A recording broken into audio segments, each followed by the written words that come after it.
168-ի հարգելի հետևողներ, երեխեք սենց կանգնենք, հա, սենց կանգնենք բոլորս, որ բոլորս տեղ անենք սենց։ Ազատություն, դավիթ, համարչիմեր, լսում։ Պարոչը, պարոչը տիկոլուհինա։ Լավ, շնորհակալություն, շատ մերսի, հետո ձեզ էլ կլսենք, լսենք Նարեկ Մալյանին, հանրային քաղաքական գործիչ, պարոն Մալյան, ձեզ համար խորտ չեն այսպիսի դատական պրոցեսները, այսօր ինչ ակնկալիքով եք այստեղ եւ ըստ ձեզ Համբարձումյան Դավիթը ինչով է խանգարում իշխանություններին։ Համբարձումյան Դավիթը բարձր հեղինակություն ունեցող ընդդիմադիր գործիչներից են, եզակի ընդդիմադիր գործիչներից է, ով բարձր հեղինակություն ունի, իսկ բարձր հեղինակություն ունեցող բոլոր ընդդիմադիրները իրանք վտանգ են ներկայացնում այս իշխանության համար եւ շատ արագ հայտնվում են բանտերում։ Իշխանությունները պնդում են, որ այդ քաղաքական գլխի օրինակ չունի Համբարձումյանը, սա արհեստական է փորձում, ասում են ընդդիմադիրները արհեստական են այս օրակարգը բերել։ Որ օրակարգը։ Որ Համբարձումյանը ունի քաղաքական գլխի հեղինակություն եւ այլն, Ալեն Սիմոնյանի ակնարկը դրաներում։ Վարչապետի տեխնացու բերելը համարում են արհեստական, հա, որ ցույցի հետ միացի։ Ես երկրում արհեստական մենակ մի բան կա, իշխանությունն է, որ արհեստական պահվում է,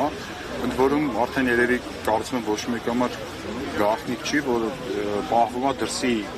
ուժերի պարտադրանքով, այսինքն նույնիսկ հանրության շրջանում բացարձակ աջակցություն չունեցող իշխանություն։ Արհեստական մի բան կա։ Իշխանությունները ամբողջ աշխարհում գնում են ռեպրեսիաների, լավ օրից չի դա։ Եթե 18 թվականին, երբ որ այդ հեղափոխությունը եղավ, էլի քննադատում են, քննադատողներ կային, ինքս էլ այդ քննադատողների մեջ եմ ուզել։ Ու շատ մարդիկ այն, ինչ է ժամանակ Նիկոլ Փաշինյանը կոչ էր անում իր համակիրներին իրենց քննադատողներին նորմալ վերաբերվել, չգիտեմ ինչ անը, ոչ մի հետապնդում ըստ էության չկար, որովհետև այդ ժամանակ ժողովրդական աջակցության մեծ ալիք գոյություն ուներ, այդ ժամանակ այդ քննադատողները որովհետև վտանգ չէին ներկայացնում իրենց իշխանության համար։ Դավիթ Համբարձումյանը ընդդիմության միասնական թեկնածուն է, վարչապետի, իմպիչմենտի գործընթացի եւ մենակ այդ դրանով արդեն բավարար է։ Իմ կարծիքով պատահական չի Դավիթ Համբարձումյանի ընտրությունը որպես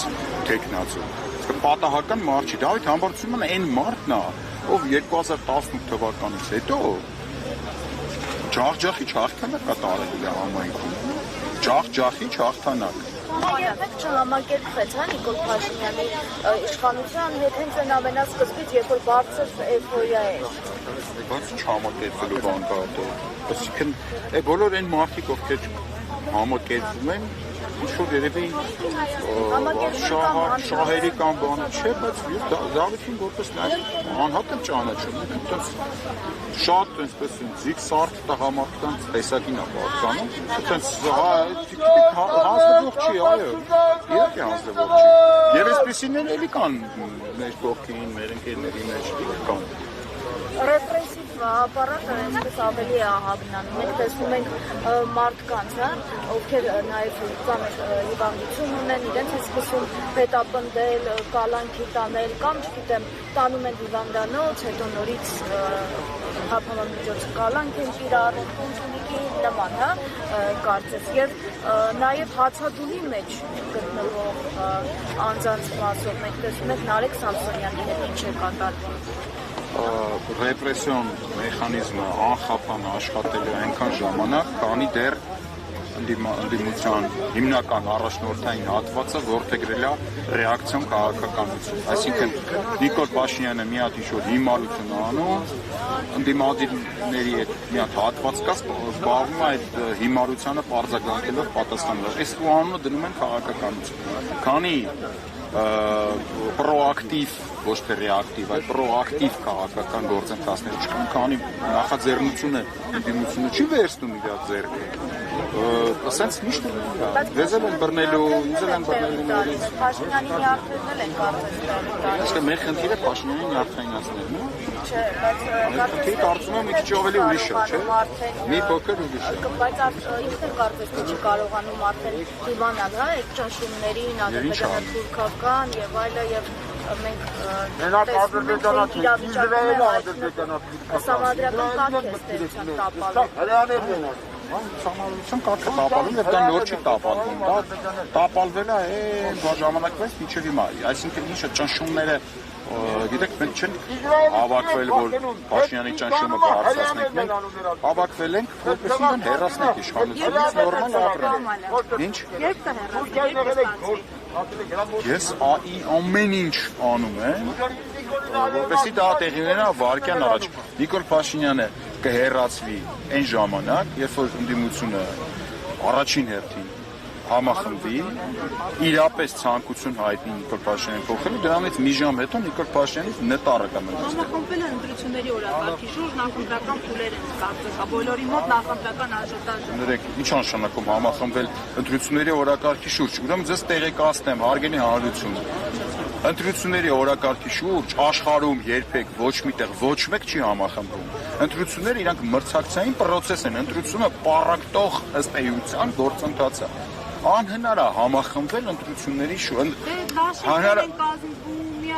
Դա չի նշանակում համախմբվել։ Դա նշանակում է խոշոր,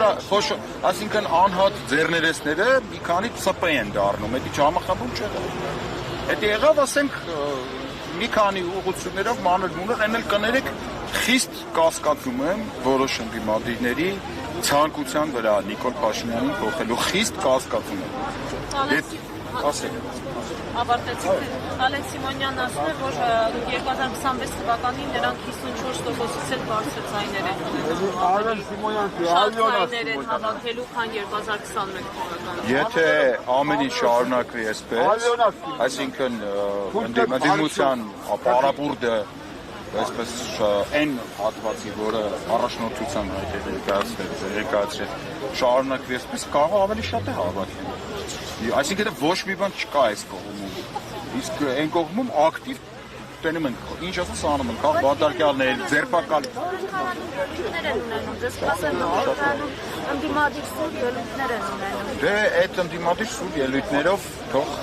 ինչ ասեմ, Նիկոլ Փաշինյանին հեռացնել տենամ կարող։ Այսինքն Ջորջ ջան, այնքան պարզ է, այնքան ռացիոնալ է ամեն ինչ։ Ու ես ձեզ կոչ եմ անում, հարգելի լրագրողներ, ջերմոցային պայմաններ մի ստեղծեք ընդդիմադիրների համար, սկսած ինձանից։ Այսինքն եթե մարդը հելնում է պրոստը Նիկոլա քրվում, դա չի նշանակում, որ պետքա իրան անհարմար հարցեր չտա։ Հակառակը ինչքան սուր հարցեր տակ, ինչքան ընդդիմությանը ստիպեք, ճնշեք,